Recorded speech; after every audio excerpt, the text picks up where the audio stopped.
Since we have been forming a nation that we call the United States of America, the most precious resource that has always been a problem, though you can say this happened in other nations throughout centuries, is land.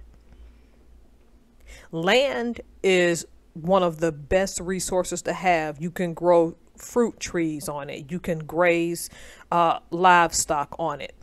You can use it to allow hunting parties. You can build homes on it. You are building legacy on land. Now, we can easily argue in the United States because you really don't own anything, because in this country you don't. You miss 1 year worth of taxes and it's over, okay? So I read this whole story, right? And a billionaire has put up a fence along land, and this isn't the first time this land has been fought over. There was a case from 1981 that dragged out 19 years that finally gave the original Spanish, Mexican, and Apache sailors rights to the land. The billionaire is arguing because he bought it, okay, that he should be able to put that 20 miles of fence around it. It was purchased in 2017.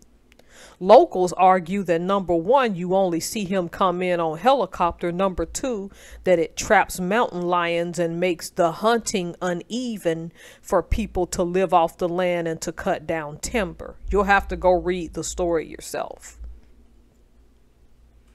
There's been a movement of people who owned lands century or more ago wanting those lands back.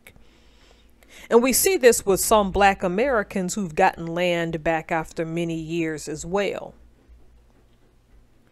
A court has already ruled in the people's favor as their ancestry was in that land before these people came along. And remember, he bought this land in 2017 and immediately put up the fence. And his lawyer is saying that their client is being demonized as a bad person. The ancestors' arguments are he's only doing this because he's a billionaire.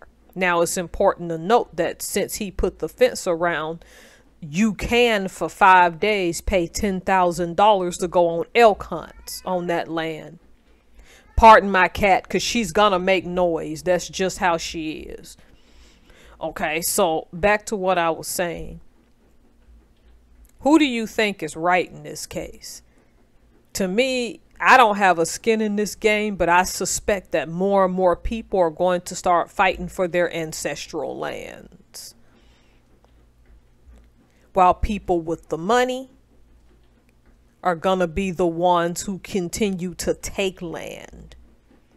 Because that's what billionaire status does. He has the law, he has the lawyers and things to fight this. And I suspect that the locals are going to have to come together, pitch in, and get their own lawyer. This is going to get messy. But far back as Manifest Destiny, even before that, out here in the West, because this is happening in Colorado, the effects of Manifest Destiny still has reared its ugly head in the United States today. But see, people have owned a lot of this land before what we call the United States had come to be. And as gloom and doom as this sound, if a person even has 1 billion, they already have the hegemony. Again, I have no skin in this game. But I also suspect that there will be more grassroots fighting and trying to keep a hold to an old way of living and an organic way of living off of the land of ancestors of old. Who do y'all think is going to win this battle?